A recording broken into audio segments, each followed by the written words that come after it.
Hello, hello, hello, and welcome back to an all new episode of the Desensitized. Today's episode. We're going to be reviewing and breaking down the newest anime to hit Netflix. This is a Netflix original. That's called Cyberpunk. Cyberpunk is loosely related to the game Cyberpunk 2077, so if you played that, you'll definitely enjoy this. Me personally, I've never really played the game. I've seen some friends tackle it a little bit here and there, but I was still able to have a lot of enjoyment without any knowledge of this world going into it. Without further ado, let's go ahead and roll the intro and get right into it.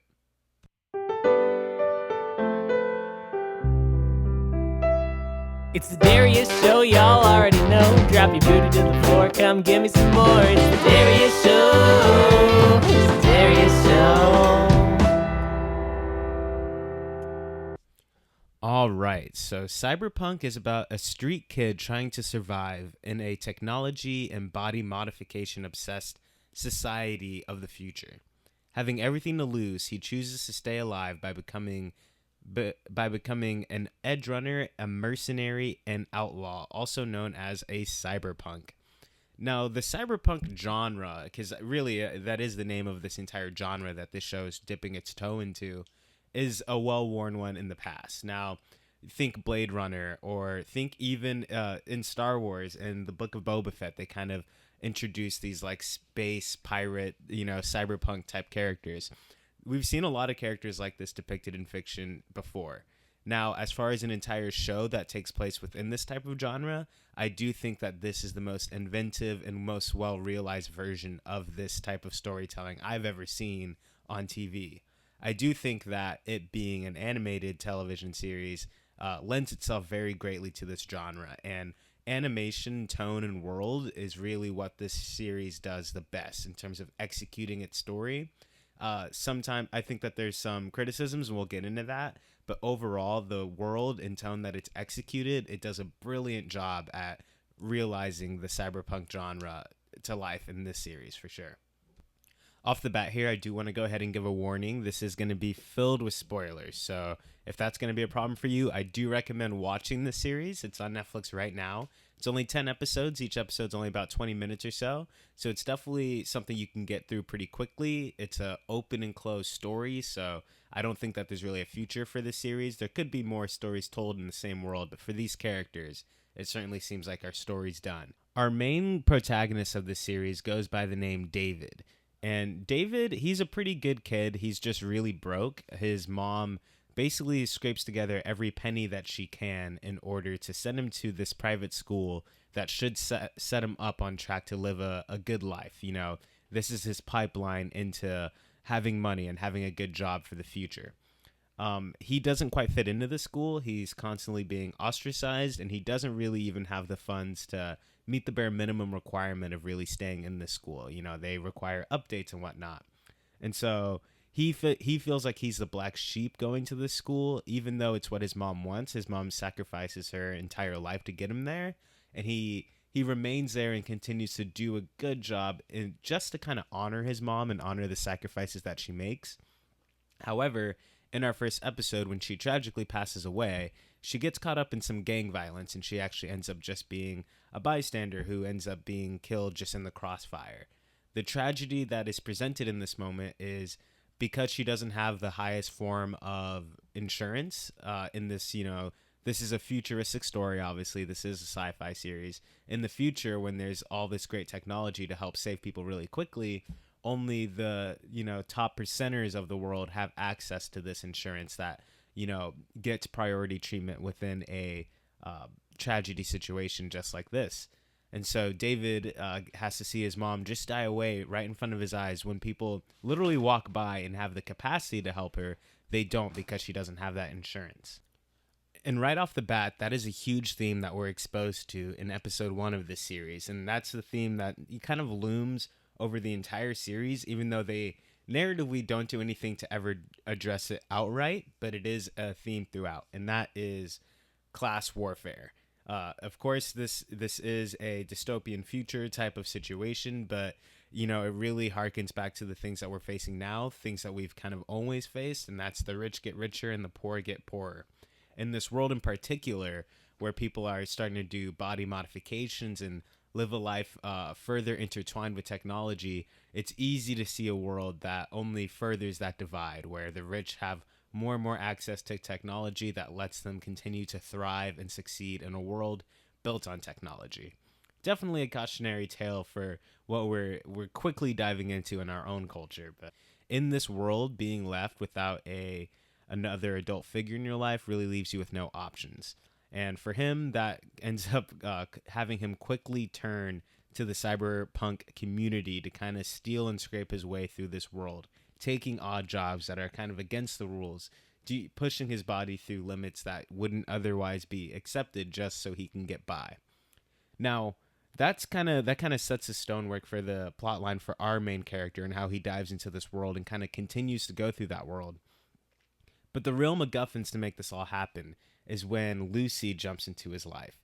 And now this is where I feel like this is a very common trope. This is actually the first time I've really identified this as while watching it. But the second Lucy jumps into David's life, the structure that takes on for the next couple episodes feels like something I've seen in a lot of different anime before. And I'm going to specifically refer to a few here.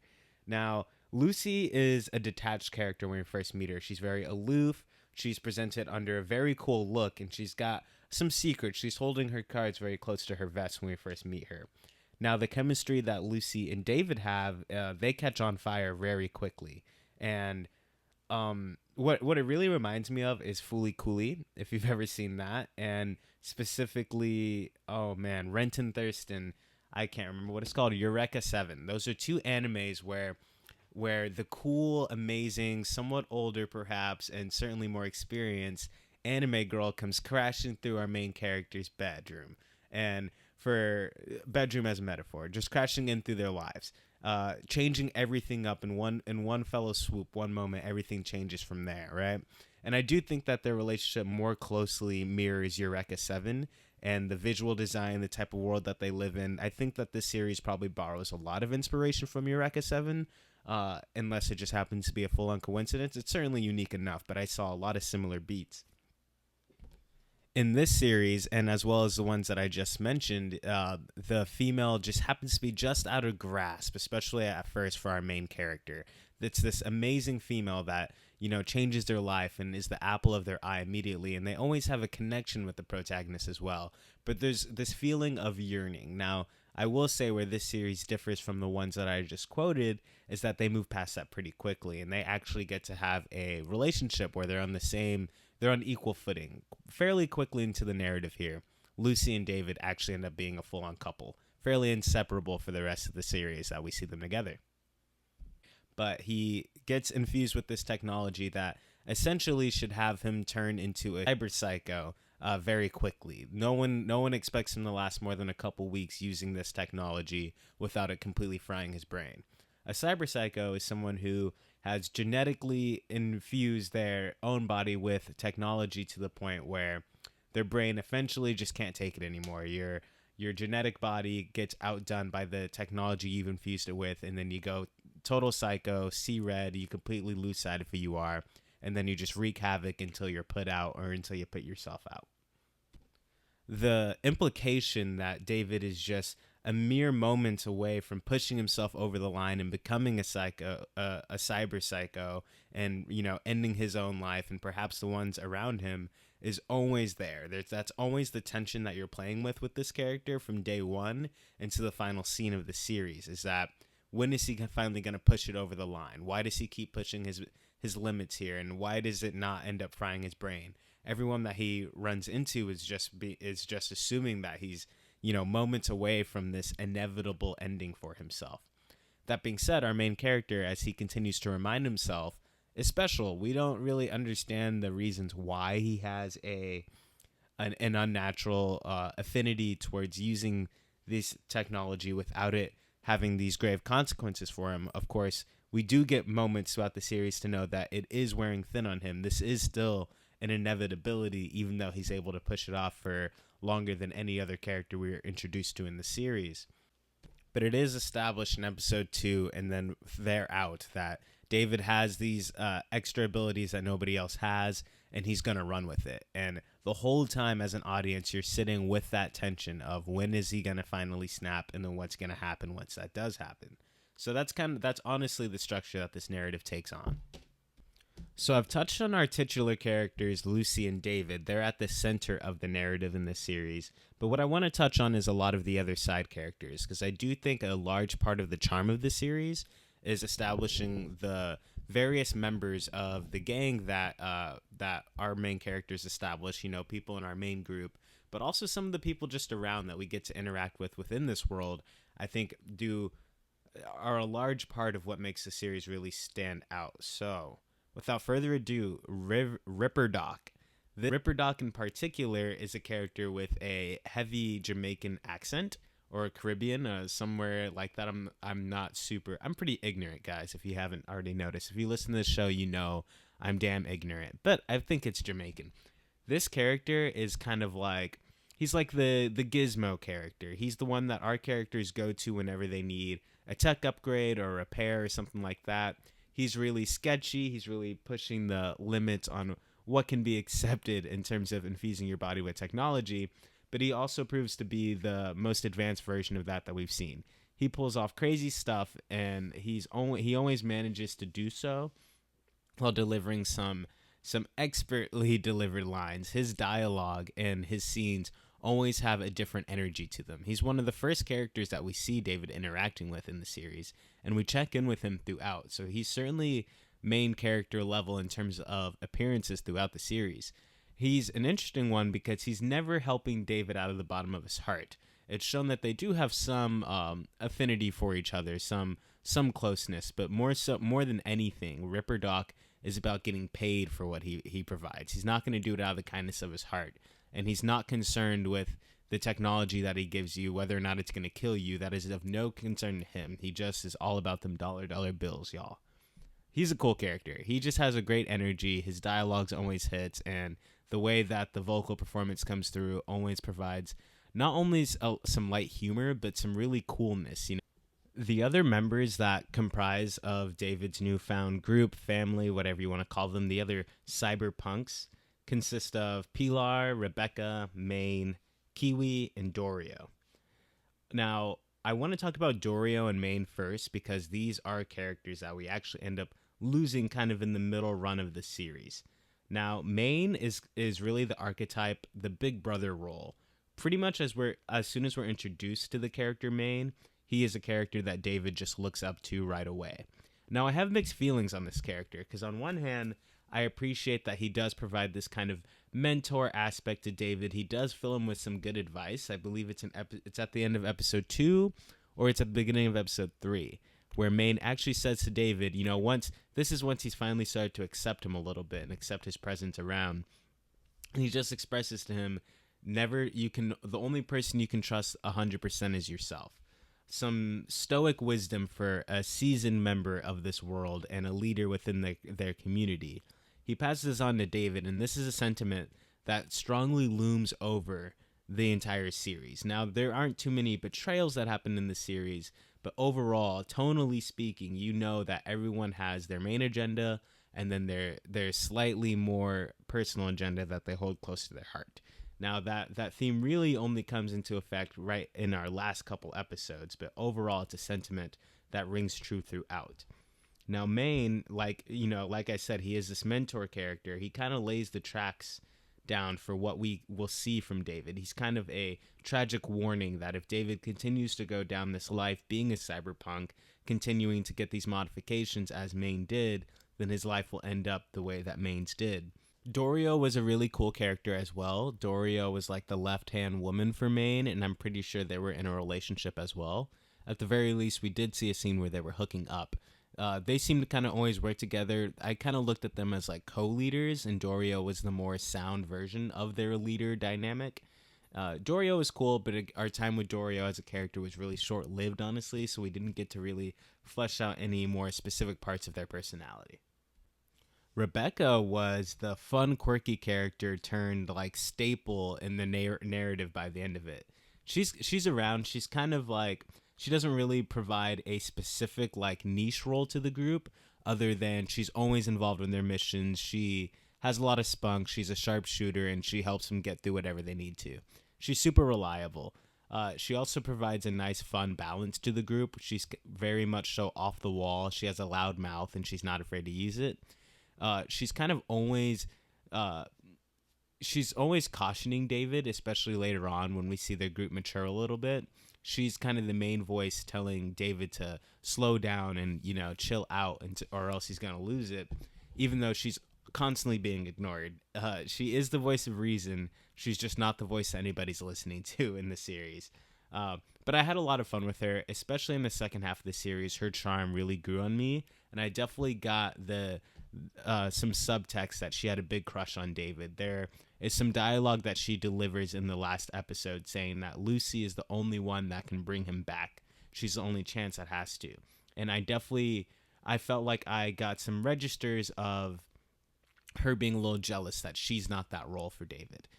I think that she wants to be, but she can't. And that being said, the role that she does provide, again, especially in the second half as kind of the number 2 within their group, is definitely well used. And what she ended up providing for the group dynamic was indispensable, honestly, or else this group would have felt like a very unenergized, dark, moody group of people just doing what they need to do.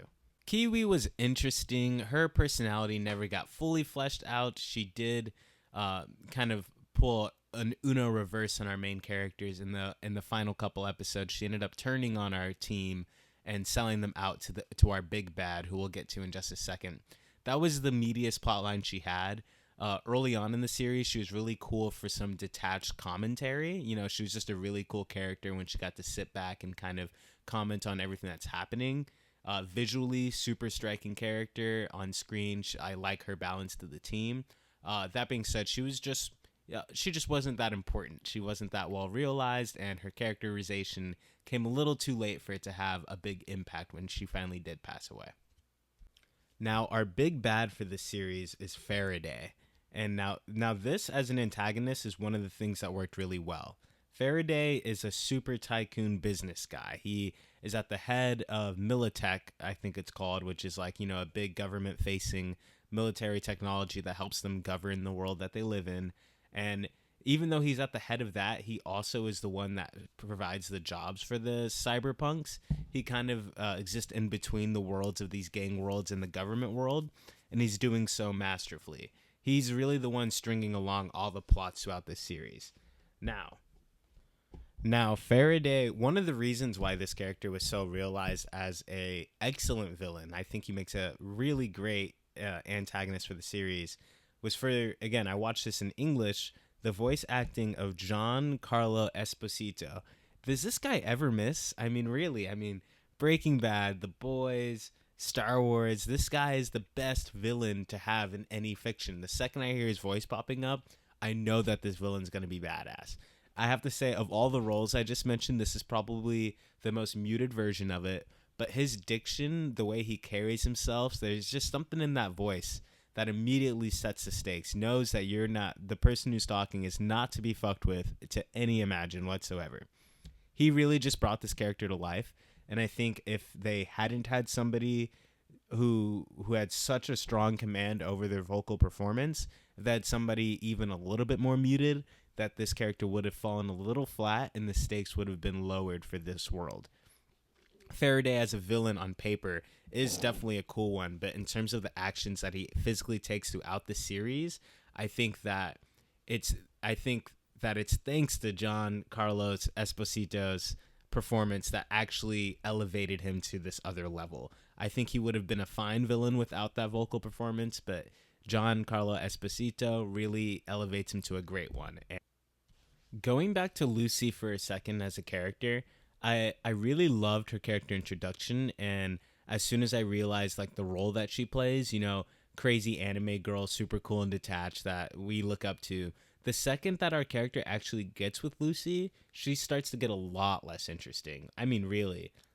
I don't think that the rule with Lucy is less is more, because the less we got out of her, the less she was a character at all. She was such a cool character. They used her on all the promotional imagery for the series, but for her to take such a back seat in the last like 4 episodes is really jarring, because her on screen, it was such a large part of the overall charm, the balance that they had, that was provided with like the romantic tension between her and David, or even just her overall energy in a fight.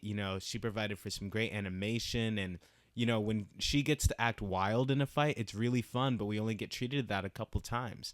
I understand why narratively for her character they wanted to backline her a little bit, but she gets so little to do. If she's not having a direct conversation with David, she's a complete afterthought. I mean, really, even to the point where the characters ask, why is she not around?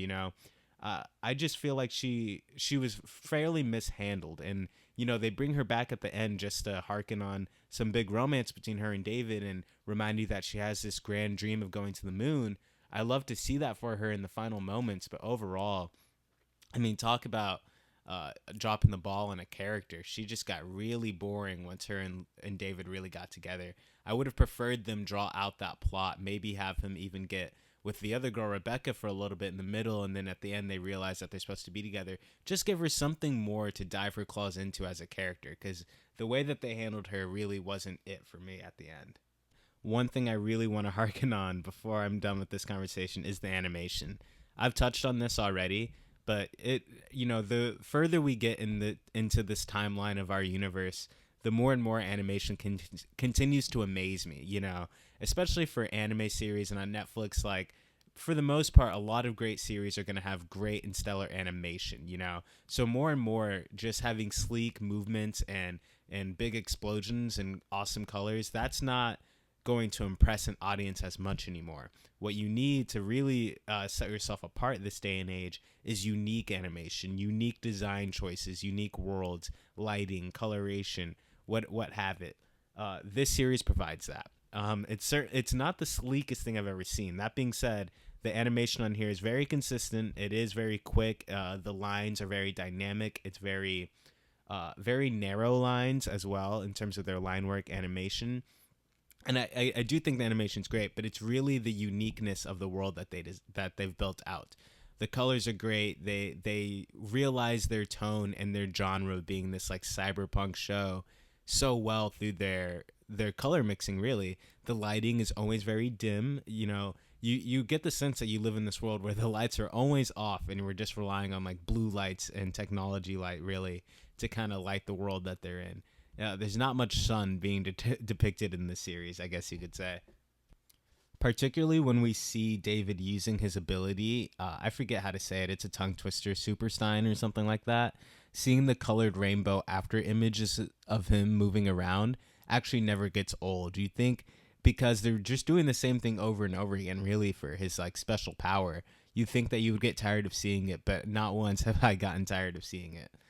Now, I really have mixed feelings about the way that this show ended.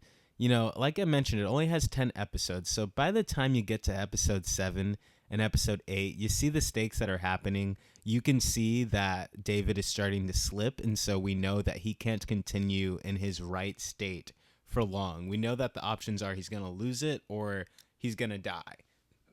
And this show seems to just have kind of a fatalistic tone. I mean, by the end of the series, of all of our group of protagonists, only 2 of them survive. One of them we don't even really get any characterization for whatsoever, just a few voice lines here and there. And Lucy is the other one. I just don't know if I love the fact that everyone kind of ends up dying. Of course, they do win the day. They stop their enemies from doing what they want to, I guess. But I guess it just underscores how much this series is a tragedy on paper. I mean, for the character David, what we see happen to him is that he's grown up struggling his whole life, and then things get even worse when his mom dies. He joins a criminal outlaw group and lives there for 5 to 10 years maybe, if that. I think even less. Is probably more like a 3 to 7 year journey that he goes on. Of course, he gets this relationship, he gets all this money, but do we see David really being happy once he's grown up a little bit? I don't think so. All we see him do is coping with his physical capabilities and looking at the next job, and now he's the leader within the cyberpunk community and everyone's looking to him. We don't really see him smile anymore. And then at the very end, of course, he gets the ring that bell of his true love with Lucy at the end there. But after that, he's just kaputs. He doesn't get his own happy ending. I just think that's really sad. I don't know what they could have done differently. I don't know if there's another way to tell this story in 10 episodes without it being totally fatalistic. And it's like, what were our characters really fighting for? Did they achieve it at the end of the day? I don't really think so. They just had this one big job they had to do, and I guess they kind of did it, but overall they lost most of their team. They definitely reached some cool peaks, and spending this much time in this world was really fun. That's certainly true. They certainly accomplished in having a entertaining story, but by the time you get to where we're going, I wonder what the point was. In the last 2 episodes, they even make a point to show the audience this picture, this famed photograph of David and his mom before everything went crazy, to remember a time when things were more simple. And David, as he's starting to lose his senses a little bit, he also remembers these conversations he had of his mom, wanting him to get to the very top of the tower, these themes that they're harking on towards the end here. It makes me wonder, is what they're trying to say, are they trying to underscore that David did make it to the top, he just did his own way of doing that? Sure, I mean, he certainly has a lot of esteem within his community now. He's looked at as some type of hero. Of course, it is said early on that, you don't make a name for yourself until you die. So, what's the point of getting to the top if you're just going to die once you've reached there anyways? I'm not sure. I hate that I'm leaving here with so many question marks, but I mean, that's really what I'm walking away from the series feeling, a little bit unfulfilled. I mean, the story's done, but as an audience, I don't know if I reached the catharsis of any overall end goal or any end point. At the end of the day, Cyberpunk delivered some damn entertaining action sequences. There's action infused with the series throughout, which I also appreciate. The pacing of it stays up. It keeps you engaged. And again, it's only 10 episodes, but there's never really any points within the narrative that they allow you to check out. The narrative just keeps unfolding, and the stakes keep getting higher. And so as a viewer, I was definitely engaged in the series. I watched this whole series in a day and a half. I know 10 episodes doesn't sound like much, but in the streaming days and with the, busy lives, it felt like I just zoomed right through it, and I did enjoy pretty much every second of it. There's some choices I would have made a little differently, or some characters that I fell in love with that I wish that we had stronger endings to their stories, but overall, spending the time within the Cyberpunk world was super fun. Tone-wise, this is one of the cooler shows I've seen in the last few years, even if I don't think it was well executed across the board. I do think that this, for the genre that this is depicting, sci-fi, cyberpunk, that kind of storytelling, this is probably the most well executed version of that I've seen in animated form. So yeah, Cyberpunk, give it a shot. This is a fun series. This is actually getting me, I'm kind of in the mood to play this game for the first time now too, and I know that got a lot of crazy reviews, so maybe that'll be my next thing, a video game review, who knows. Anyways, that's going to bring this conversation to a close. Have you seen Cyberpunk? What do you think about it? Am I missing something here? Please, if I am, I want to hear from you. Hit me up on Instagram and TikTok at The Darius Show, or email me at thedsshowpod@gmail.com. That's THEDSHOWPOD@gmail.com. Let me know what you thought about this, and let me know what you thought about my review. Let me know what I should review next. All feedback is welcomed. Anyways, yeah, I think that's everything I have to say, guys. Thank you for making it to the end of this, and if you did, remember that I love you.